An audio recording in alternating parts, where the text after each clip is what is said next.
Oui, pour bien situer les lieux, nous sommes en mer Rouge, à 2000 km au sud du détroit d'Ormuz, plus précisément dans le détroit de Bab el-Mandeb, séparant le Yémen et la péninsule arabique d'un côté, le continent africain de l'autre, et reliant la mer Rouge et le canal de Suez à l'océan Indien plus au sud. C'est donc une zone sensible. Il s'agit de l'un des couloirs de navigation commerciale les plus fréquentés du monde.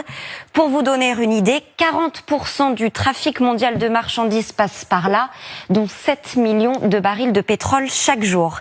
Eh bien, c'est ici, très précisément, que les Houthis ont positionné missiles et drones. Les Houthis, ce groupe armé de rebelles soutenu par l'Iran qui contrôle un tiers du Yémen, dont la capitale, Sanaa. Nous sommes prêts à bloquer Bab el-Mandeb si la situation dans le détroit d'Ormuz se détériore, ont-ils indiqué dans un communiqué, évoquant un choc terrible pour le prix du baril de pétrole. Écoutez aussi ce député du Parlement iranien, il parle, je cite, d'une nouvelle phase de ce conflit. یعنی به نظر من آزادی خواهان دنیا امروز بعد از اینکه اینا وارد این مرحله شدن آتش به اختیار هر لحظه میتونن به منافع آمریکا در هر نقطه دنیا ضربه بزنن. اعلام کردن که دیگه ما از مرحله در واقع آتش بس خارج شدیم، به خودمون اجازه میدیم هر نقطه‌ای رو بزنیم. کافیه که تصمیم بگیرن باب المندب رو ببندن.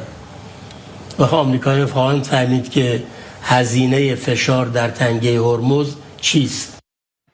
Donc, pour résumer, si l'Iran venait à mettre ces menaces à exécution, les pétroliers et navires de commerce seraient privés des 2 voies de passage les plus importantes de la région. Alors, que faut-il craindre et quelles conséquences ? Eh bien, pour le pétrole, pas grand-chose. Pourquoi ? Parce que depuis la guerre à Gaza et les frappes des Houthis sur les navires en mer Rouge en soutien au Hamas, la plupart des compagnies de transport ont appris à se passer de Bab el-Mandeb en contournant l'Afrique par le cap de Bonne-Espérance. Alors oui, cela allonge le trajet d'une quinzaine de jours. Oui, les prix du carburant sont plus élevés, les coûts d'exploitation plus importants aussi.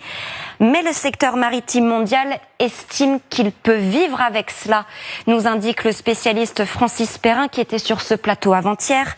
Même chose pour le gaz naturel. En revanche, si les Houthis entrent dans la danse, les Américains et Israéliens devraient sans doute à nouveau frapper la milice, comme ils l'avaient fait pendant la guerre à Gaza. Et pour les pays du Golfe, notamment l'Arabie Saoudite, les Houthis, dans l'hypothèse maximale, pourraient frapper les tankers passés par le canal de Suez, venus charger du pétrole en mer Rouge à Yanbu.